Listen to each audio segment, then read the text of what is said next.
has naturally larger aerials. But surprisingly enough, Pikachu's biggest problem with this matchup is his Charizard. Like, a lot of the times Pikachu ends up going with a lot of rising aerials to conflict, to utilize their safety of their tools and to start combos. And Charizard has just so many answers to that. It makes it really, really difficult.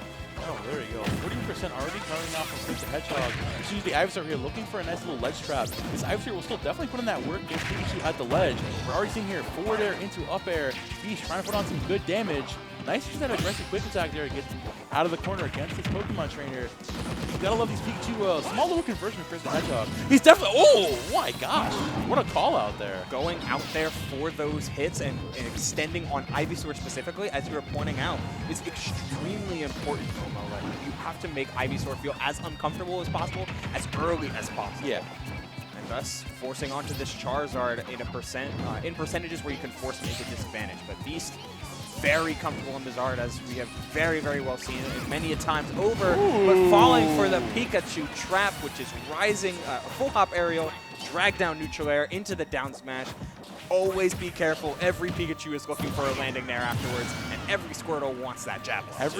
Specifically, Beast is always looking for that Squirtle F tilt, that down smash, right? He's always trying to find that cheese, and both these players evening it relatively even here. Honestly, ChrisTheHedhog, it's definitely improved from the last time I've watched him. These pickups here with this Pikachu are not really up in the air. Instead, he's going for this consistently. Up tilt into Nair, the drag downs. Okay, all right. Esam, where you at? What's going on? This is some clean Pikachu gameplay. Yeah, I mean, it went a little bit under the radar, but Chris did in fact win the NJIT Arcade, one of the NJIT Arcadians that happened. It wasn't the last one, it was 2 times before. Yeah. So like, he's a solid player in his own right, just always kind of gets gate-kept by players like Beast. Like by this, gate-kept by Squirtle F tilt. And honestly fell. Stuff like that, right? Like, oh, you just weren't ready for a tech for something that you definitely should be ready for, whether it be with DI up or hitting your goddamn techs. Bro, I was catching the Philly Arcadian on Saturday, and the top 2 players missed their techs like 4 times on the platform. Yo, you make it this far, you need to hit your techs. Especially in this region, bro. Like I get there's something to be said about like the mix-up of no tech. But there's also, like, same thing with, like, oh, I'm going to no-tech get-up attack as a mix-up. But also, like, come on, guys. Hit your techs. Come on, please. For the love of God, for the love of casters, just hit your techs. Down tilt, though. The F tilt. Beast is not able to close out the stock quite yet. Pikachu back air going to do the work in order to come down time and time again on this large body. Had a grab there, but just it looks like the turnaround was unintentional from Chris, having to reset on ledge here. Oh my gosh, there you go, catching that. Normal get up there into the F tilt. I'm honestly sensing some nerves there. Like, so the whiff grab there at the end, just a misinput. The hardest thing, honestly, in my opinion, the hardest thing about competing in Tri-State is that there's so many top players, so many good players.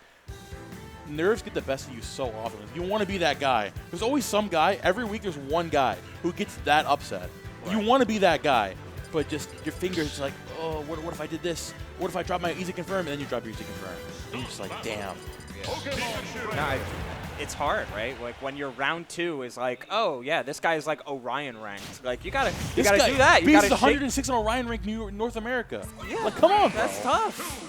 So you gotta do what Chris just did. You gotta shake it off. You gotta find your best stage and like just get back into the groove. Get back into your game plan because you can turn things around real quickly. Yeah, there you go. Okay, ChrisTheHedhog with the 0 to death.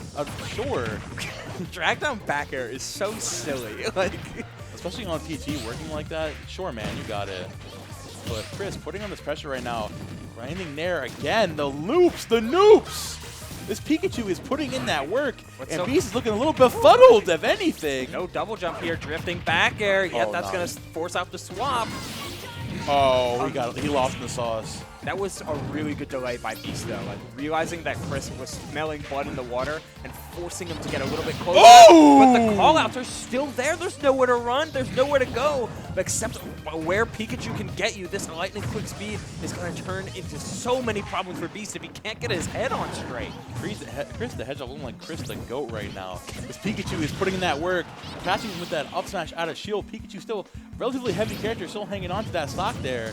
Now Beast looking for, oh my gosh! weak nair, drag down into up smash, Yep. 3 stocks to 1 over said PGR Orion ranked player. You need to make a statement right now, Beast, because honestly, it's not looking very good for you. This is like the benefits of Pikachu, right? Like you get to smother characters with slower airspeed, and Pikachu doesn't have the fastest of airspeed, but he makes up for it with quick attack, and utilization of quick attack from ChrisTheHedhog has been really good, especially on a small stage like Smashville. It's just instantly going from disadvantage to center stage. What more could you want? More that you want, literally nothing. Like, this Pikachu just does your taxes and everything for you, and it obviously puts you up 2 stocks against Beast. Throwing out that back air once again, going for that reversal. You gotta be a little bit careful going through those offstage shenanigans against PT, because once that Charizard comes out, your stock can absolutely explode. Getting away with that forward air on shield, Chris looking for another drag down, and Beast is looking for an opening, but is not given to it. Not given it at all. Great DI up there from Chris. Get away from these tech chases. At 74, that's all Beast is looking for. And Beast can sometimes get really tunnel visioned on certain openings or certain ideas. Ew! My God. That's a big answer to something Chris had been using a lot this game, and not again. Not like this. Not like this. Okay, all right. Chris, you got out of there. Beast is fiending, right? Like, I get it's tunnel vision sometimes, and like it shouldn't work, but sometimes it really just beats working. He's doing the Pikachu thing, catching that landing with the back air once again into the Thunder, finally finding it. ChrisTheHedhog takes the game off of Beast, bringing this to game 3. Golly. What's with today? What is in the water today? Like TC is out here repping today. They are gaming, and it is looking good. Able to again snuff out one of PT's main weaknesses, the sluggish airspeed. Like, yeah, Charizard has nowhere to go, and if Beast wants to try and force something, that's where a disjointed up air will meet him, or in that case, that's where a big old Thunder will close out the stock and close out the game number 2, leading us right back to Pokemon Stadium 2 for game 3. Let's go. Now taking us back to PS2. ChrisTheHedhog looking very good that last game, but Beast, obviously, we're seeing some anger. When Beast drops a game like that, you know, he's going into the next game holding the gas, right? He's already got 30%, but this Pikachu damage, 43, up tilt to Nair once again, 51. Oh my gosh, even percentages on both these players. Man, ChrisTheHedhog is here. He's not going down without a fight. Not in the slightest, and getting away with another one of those jump from ledge Thunder Jolts. Without Charizard on lock, it seems very, very free for Chris to go for in order to make their way back to center stage. Oh, the weakest of hits of the down air turning into a solid spike. And Beast is going to walk with that fortunate down air placement, able to snuff out just in the nick of time. Oh yeah, Chris getting a little too overzealous there with that Thunder, and Beast the big punish getting 26%. The Thunder once again. Crusty DI, but he's still hanging on. Why was Beast going for fly there? He's such a cheeser. He's such a cheeser, right? People were like, oh, no, Beast is not a cheeser. And he goes for fly at like 26. Definitely trying to gimmick this Pikachu. But with Max Rage Charizard, like sometimes the matchup just evolves like that. Especially with that back air would have done it. Oh!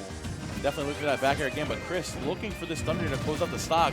Nair coming out again, trying to close the stock out here. The air dodge is so consistently from Beast, looking very good right now. This charge of the ledge has been so scary for Chris to get through. Gets hit with that back air again. Looking for it one more time. And Beast not able to pick it up just yet with that dash attack, man. Chris to the other side of the stage. He's doing what so many players have done, so many like ranked players do to unranked players before, where yeah, like when it just comes to playing the game, like you can go back and forth, you can go on relatively similar footing. Oh my God! When it comes to those game 3s, they just start to snowball, and Beast is just, that's what Beast does best, honestly. When he has momentum. No, okay, all right. Joel. Cheeser. Cheeser. Bro, you gotta stop. When Beast has momentum, he's one of the most terrifying players to both his opponent and himself. To the commentator, too. It's most infuriating for me up here, like, bro, you gotta chill. Where do you think you are, buddy? I want to get, like, the spray battle. Like, stop that. Stop that. Bad Joel. Ugh. That Thunder. Oh, my gosh, Chris going all the way out there. Is he dead? Not with that sour hit of down air. It's unfortunate not getting the spike hitbox, but Beast living on this stock for another day, and now Chris has to find his own opening outside of the 0% range. Oh, but wait, it's Charizard. Oh, but wait, it's ChrisTheHedhog. Wait a minute! You're going to do nothing out there? You're going to do nothing? Well, I'm going to hunt you down, and I can make it back, and all of this damage is right there waiting for you. I hear them downstairs. The TC representation is coming out right now. They want their boy to get this upset. Beast fighting for both these players. This Pokemon battle is going to the last turn. This is getting crazy right now. And the speed of this game is starting to, the ebb and flow of this game, rather, is starting to head towards Chris as they find ways to keep things open and keep their advantage on point. Sticking with this Ivysaur for a good long while, though, because of things like that. Able to find the landing catch and use Chris's own momentum and idea.